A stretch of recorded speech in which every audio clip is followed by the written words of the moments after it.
माहेराची माणसं आली की कुठल्याही स्त्रीला गगनात मावेनासा आनंद होतो. आज माझ्या घरीही माझी बालमैत्रीण आली. मग काय झकास असा खानदेशी बेत केला. नमस्कार मंडळी, श्रीदेवी किचन प्रतिभाज रेसिपीमध्ये खूप खूप स्वागत आहे. आज आपण वरणबट्टी बनवतोय, ती सुद्धा घडीची खूप असे लेअर सुटलेली खुसखुशीत अशी आणि सोबतच चटकदार अशी मिरचीची भाजी. चला तर मग वरणबट्टी बनवायला सुरुवात करूया.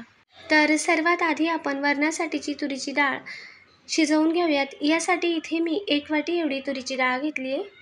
डाळ आता सर्व निवडून निसून घेऊयात आणि 2 ते 3 पाण्याने सर्व अशी फेस निघेपर्यंत चोळून स्वच्छ अशी धुवून घेऊयात. गॅसवर मी आधीच पाणी गरम करायला ठेवले. पाण्यालाही मस्त अशी खळखळ उकळी आली. आता यात पाणी निथळून घेतलेली तुरीची डाळ घालूयात आणि वरती जो हा फेस येतोय, हा सर्व फेस असा जमेल तेवढा काढून घ्यायचा. शक्य होईल तेवढा चमचाने मी इथला फेस काढून घेतला. आता यात पाव चमचा एवढी हळद, अगदी थोडंसं तेल, पोहे खाण्याचे 1 ते 1.5 चमचा एवढे तेल घातले. त्याचबरोबर अगदी थोडंसं मीठही घालूयात. त्यानंतर यात घालूया 1 मध्यम आकाराचा टोमॅटो बारीक असा चिरलेला, 5 ते 6 लसूण पाकळ्या, अर्धी मूठ बारीक चिरलेली कोथिंबीर. तुम्ही कधी अशी डाळ शिजवली नसेल तर एकदा करून पहा, खूप स्वाद अशी डाळ होते. आता कुकरचं झाकण बंद करूयात आणि मगच नंतर शिटी लावूयात. एक छोटीशी टीप, झाकण लावून झाल्यानंतर मगच शिटी लावायची आणि कुकर लवकर खराब होत नाही. आता डाळ शिजते तोपर्यंत आपण इथे कणिक भिजवून घेऊयात. तर इथे मी एक गच्च भरून एवढी गव्हाची कणिक घेतली आणि त्यासोबतच अर्धी वाटी एवढा बारीक रवा. गव्हाचं पीठ मी असं दाबून भरलं होतं. त्यानंतर आता चवीनुसार मीठ घालूयात. सोबतच पाव चमचा एवढी हळद त्याचबरोबर घालूयात. अर्धा चमचा एवढी बडीशेप अशी जाडसर कुटलेली. त्यानंतर इथे अर्धवट असं कुटलेले जिरे घालूयात. 1 चमचा एवढे तीळ आणि 1 चमचा एवढा ओवा घालूयात. आता इथे मी 2 ते 3 चमचा एवढे तेल गरम करून घेते. गॅसवर तेल गरम करायला ठेवलंय. तर हे सर्व तोपर्यंत आपण मिक्स करून घेऊयात. पोहे खाण्याचे 2 ते 3 चमचे तेल चांगलं कडकडीत असं होऊ दिलं, हे पहा. आणि आता यात ते मोहन घालूयात. तेल सर्व कडकडीत असं गरम यावर घातलं. आता तेल गरम असल्यामुळे आपण हे चमच्याने मिक्स करून घेऊयात. तर सर्व हे चमच्याने असे चांगले मिक्स करून घेतले. हाताला सहन होईल तेव्हा मात्र आपण हाताने हे मिक्स करूयात. आता या फोडणी पात्रामध्ये, या कटल्यामध्ये तेल गरम करून घेतलं होतं, म्हणून हे भांडंही तेलाचं होतं. यात असं थोडंसं कोरडं मीठ टाकायचं, म्हणजे भांडंही पटकन साफ होतं. आता सर्व हे मिक्स करून घेऊयात हातानेच. गव्हाच्या पिठाच्या एक कण्याला हे तेलाचं मोहन लागलं पाहिजे, म्हणून चांगलं हे मिक्स करून घ्यायचं. तोपर्यंत मिक्स करायचं चांगलं की जोपर्यंत असा हा हातामध्ये गव्हाच्या कणकेचा मुटका बांधला जात नाही. हे पहा, या पद्धतीने असा मुटका बांधला जात नाही तोपर्यंत ही कणिक मस्त अशी मिसळत राहायची. चांगलं तेल गव्हाच्या कणाकणाला लागलं पाहिजे तोपर्यंत हे पीठ मस्त मिक्स करून घेतलं. आणि आता इथे मी थोडंसं असं कोमट पाणी घेतलं. हे पहा, हाताला सहन होईल इतपत हे कोमट पाणी घेतलं आणि थोडं थोडं करून ही कणिक आपल्याला भिजायची. थोडं थोडं पाणी टाकून मग ही कणिक चपातीपेक्षा थोडीशी घट्टसर अशी भिजायची. तर सर्व आता हे मिक्स करून घेऊयात. जास्त पातळही नाही आणि जास्त घट्टही नाही. तर हे पहा, या पद्धतीने मी इथे अशी सर्व कणिक भिजवून घेतली. अगदी थोड्याच तेलामध्ये मस्त अशी आपली ही कणिक भिजली गेली, तुम्ही पाहू शकता. आता ही कणिक आपण थोडंसं असं गोलसर करून घेऊयात आणि 10 ते 15 मिनटं मुरू देऊयात, म्हणजे यात जो आपण रवा टाकला आहे तो सुद्धा मस्त असा फुलून येईल. तर एक 15-20 मिनटं कणिक भिजू दिली. तोपर्यंत चिरण्याचे साहित्य तयार करून घेतले. आता इथे एक 15 ते 20 मिनटानंतर आपण ही कणिक पाहूयात, किंवा 10 मिनटं ठेवली कणिक तरी काही हरकत नाही, वेळ नसेल तर. तर आता ही सर्व कणिक भिजलेली मी पोळपाटावर घेतली. अजून एकदा मस्त अशी चुरून घेतली आणि आता आपण याचे हवे तेवढे असे हे गोळे करून घेऊयात. तर या पद्धतीने चाकूच्या मदतीने असे मी हे ते गोळे करून घेते आणि त्यानंतर असा एक गोळा घ्यायचा. गोलसर आकार देऊन पोळपाटावर याची चपाती लाटून घेऊयात. पिठी किंवा तेल न लावताच अशीच ही चपाती लाटायची. लाटल्या जात नसेल, नवशिके असाल, नवशिक्यांसाठी सांगते, तर तुम्ही पिठीऐवजी थोडंसं तेल लावायचं आणि अशी ही चपाती लाटून घ्यायची. तर हे पहा, या पद्धतीने अशी मी इथे ही चपाती लाटून घेतली. रवा आहे म्हणून थोडेसे अशा कडेला चिरा जातात, तरी काही हरकत नाही. आणि सर्व लाटून झाल्यानंतर आता इतपत हे पहा, एवढी मी अशी ही पातळ चपाती लाटून घेतली आहे. चपाती लाटल्यानंतर याला असं तेल लावून घेऊयात. थोडंसं असं हे तेल लावून घेतलं, हे पहा. आणि आता जो या बाजूचा भाग आहे तो असा दुमडून घ्यायचा आणि दुसऱ्या बाजूचाही भाग त्याच पद्धतीने फोल्ड करूयात आणि वरून असं हे तेल लावूयात. हे पहा, दोघंही बाजू अशा दुमडून घेतल्या आणि वरून असं तेल लावून घेऊयात आणि पुन्हा एक भाग उचलून त्यावर ठेवूयात. तर सर्व अशी ही घडी करून घ्यायची आणि वरूनसुद्धा असं थोडंसं तेल लावायचं. आणि पुन्हा हे आपण असंही करू शकतो किंवा या बाजूने असे हे दोघी किनार आहेत, हे बघा, हे असे दुमडून घ्यायचे आणि त्रिकोणी भाग करून पुन्हा हा फोल्ड करायचा, दुमडून घ्यायचा आणि तेल लावून ही घडीवर घडी या पद्धतीने अशी ठेवायची. हे पहा, बाजूच्या ज्या कडा आहेत त्या थोड्याशा अशा प्रेस करायच्या, पण जास्तसुद्धा नाही, म्हणजे आपले लेयर्स पडत नाही, म्हणजे घडी अशी मोकळी होत नाही. म्हणून अगदी हलक्या हलक्या हाताने हे असं दाबायचं, अगदी हलक्या हलक्या हाताने दाबून घ्यायचं आणि थोडंसं असं गोलसर करून घ्यायचं या पद्धतीने. हे पहा, अगदी पोकळ असं हे दाबायचं आणि या पद्धतीने सर्वच उंडे आपण करून घेऊया. तर दुसरीही चपाती त्या पद्धतीने लाटून घेतली. हा भागही असा या पद्धतीने दुमडून घ्यायचा, त्यावर थोडंसं तेल लावायचं आणि दुमडलेला पुन्हा भाग त्यावर ठेवायचा, तेल लावायचं आणि त्याच पद्धतीने आपण घडीची पट्टी बनवून घेऊयात. हे पहा, त्रिकोण भाग करायचा किंवा असं डायरेक्ट फोल्ड केलं तरीही चालतं. या पद्धतीने असं फोल्ड करायचं आणि मग एकावर एक ही घडी करायची. तर तुम्ही पाहू शकता, त्याच पद्धतीने आपण इथे हा उंडा बनवून घेतला. तर याच पद्धतीने आपण आहेत तेवढ्या सर्व घडीच्या बट्ट्या बनवून घेऊयात. तर इथे सर्व बट्टी बनवून झाल्यानंतर आता इथे जे आपण इडलीचं भांडं आहे त्यातच मी इथे बट्टी वाफवणार आहे. इडलीच्या एका प्लेटला या काच्यांना असं तेल लावून घ्यायचं आणि तेल लावून झाल्यानंतर हे सर्व उंडे असे ठेवूयात. जेवढे आपले उंडे झालेत तेवढ्या प्लेटींमध्ये असं तेल लावून हे उंडे ठेवायचे. नाही तेल लावलं तरी काही हरकत नाही, पटकन अशी ही बट्टी निघते.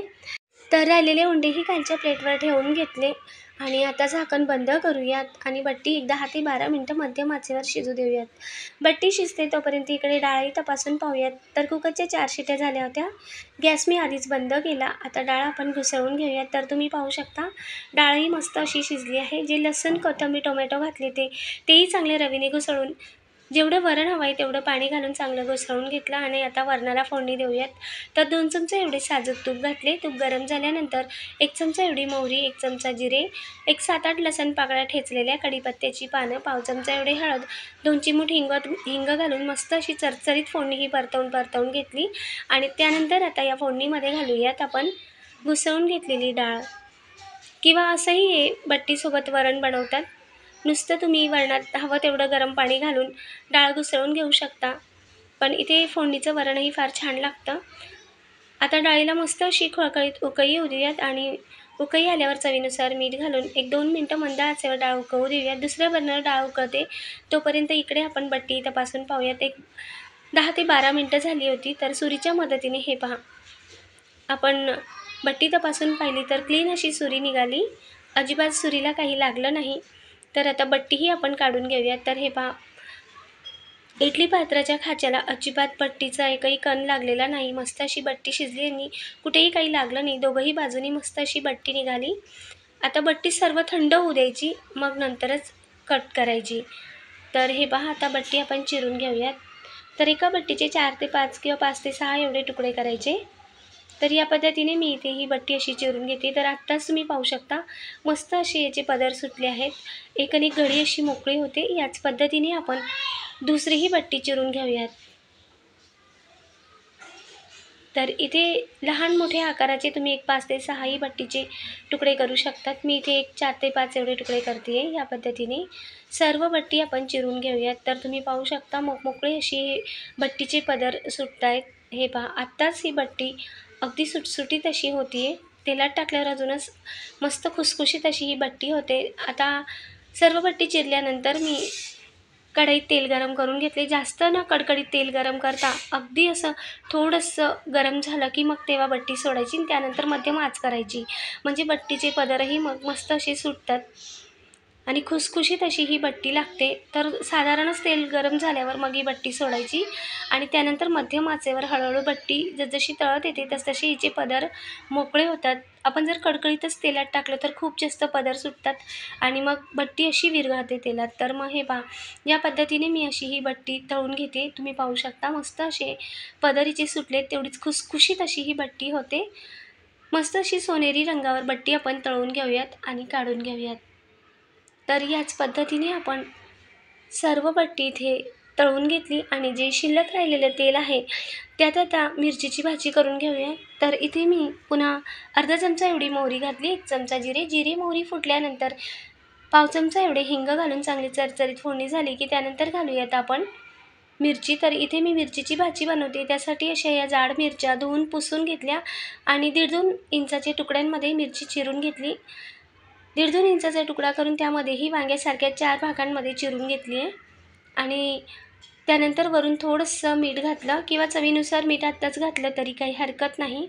तर मीठ घालून आता पुन्हा मिरची आपण चांगली या फोडणीमध्ये परतवून घेतली. डाग पडत आला की तोपर्यंत मस्त परतवायची. त्यानंतर मंद आच करून झाकण ठेवून 1-2 मिनटं वाफवून घ्यायची. आता 2 ते 3 मिनटानंतर झाकण काढून पाहिले तर तुम्ही पाहू शकता मस्त अशी मिरचीचे देठापर्यंत मऊ पडली आहे. मिरची मस्त मऊ झाल्यानंतर आता यात घालूया पुढचे मसाले. तर इथे 8 ते 9 लसण पाकळ्या ठेचलेले अशा खलबत्त्यात मी ओबडधोबड ठेचून घेतला. त्यानंतर इथे कढीपत्त्याची पानं घालून मस्त असं पुन्हा लसूण परतवून घ्यायचं या मिरचीमध्ये. मऊ झालेल्या मिरचीमध्ये असा लसूण परतवून घेतला की मिरचीच्या आतपर्यंत हा लसणाचा वास आणि चव उतरते, मस्त असा अर्क उतरतो लसणाचा. त्यानंतर आता पाव चमचा एवढी हळद घातली आणि बारीक चिरलेली थोडीशी कोथिंबीर घालून पुन्हा एकदा मस्त परतवून घेतलं आणि त्याबरोबर आता घालूया यात घोटलेलं दही. तर इथे मी 1 वाटी एवढं म्हणजे जवळपास एक 5 ते 6 चमचा एवढं दही घेतलं. एक अर्धा पाव मिरची होती त्यासाठी इथे अर्धी वाटी दही घेतलं आणि अर्धी वाटी दह्यामध्ये 2 चमचे बेसन घालून चांगलं घोटून घेतलं होतं आणि घुसळलेलं बेसन दही यात घातलं आणि चांगलं मिक्स करून घेतलं. दही घातल्यावर गॅस मात्र मंद आचेवर करायचा आणि मंद आचेवर करूनच या मिरचीमध्ये मस्त मिक्स करायचं. 1-2 मिनटं मिक्स झाल्यानंतर आता वरून आपण 2 ते 3 चमचा एवढा दाण्यांचा कूट घालूयात आणि शेंगदाण्याचा कूट घालूनही मस्त असं एकदा अजून 1 ते 2 मिनटं मिक्स करून घेतलं. गॅस अजूनसुद्धा मंद आचेवरच आहे आणि आता मात्र गॅस मोठ्या आचेवर केला आणि मोठ्या आचेवर गॅस करून आता यात थोडंसं पाणी घालूयात. ज्या वाटीत आपण दही बेसन घुसवून घेतलं होतं त्याच वाटीमध्ये मी थोडंसं पाणी घेतलं आणि यात घातलं आणि मोठ्या आचेवर मस्त अशी उकळी यायला लागली की आता चवीनुसार मीठ घालूयात. पुन्हा एकदा मिसळून घेऊयात. चांगलं मिक्स झाल्यानंतर गॅस मंद आचेवर करून 1 मिनटं अशीच मिरची शिजू द्यायची. वरून भरपूर अशी चिरलेली कोथिंबीर घालूयात. आता गरमागरम वरणबट्टीची थाळी सर्व करूयात. तर खानदेशच्या पद्धतीने इथे आपण मिरचीची भाजी बनवली. ही मिरचीची भाजी खायला फार स्वाद लागते आणि सोबतच गरमागरम घडीची बट्टी आणि वरण. तयार आहे आपलं खानदेशच्या पद्धतीचा पाहुणचार वरणबट्टी. अगदी झटपट आणि सोप्या पद्धतीने बट्टीही पाहू शकता मस्त अशी सोनेरी रंगावर तळल्या गेली आहे आणि एकनेक पदरीचा मोकळा झाला आहे. तेवढीच खुसखुशीत अशी ही बट्टी झाली, मौसूद. अजिबात अशी कडक किंवा अशी निबरसारखी लागत नाही, तर खूप खुसखुशीत तोंडात टाकताच विरघळते आणि हिचा चुरमाही पहा अगदी मुरमुऱ्यासारखी चुरल्या जात आहे आणि बारीक असा हिचा चुरमा होतोय. तुम्ही चुरताना दिसत असेल किती मस्त अशी नरम बट्टी झाली. आता यावर गरमागरम फोडणीचं वरण घालूयात आणि मस्त अशी वरणबट्टी आपली तयार झाली. तुम्ही पाहू शकता तेवढीच खायला टेस्टीसुद्धा अशी ही बट्टी लागते आणि सोबतच चटपटीत अशी मिरचीची भाजी. तर खानदेशच्या पद्धतीचा हा पाहुणचार आवडल्यावर लाईक करा, शेअर करा, सबस्क्राईब करायला विसरू नका. कमेंटद्वारे नक्की सांगा. अशाच नवीन रेसिपीसोबत पुन्हा भेटूया. धन्यवाद.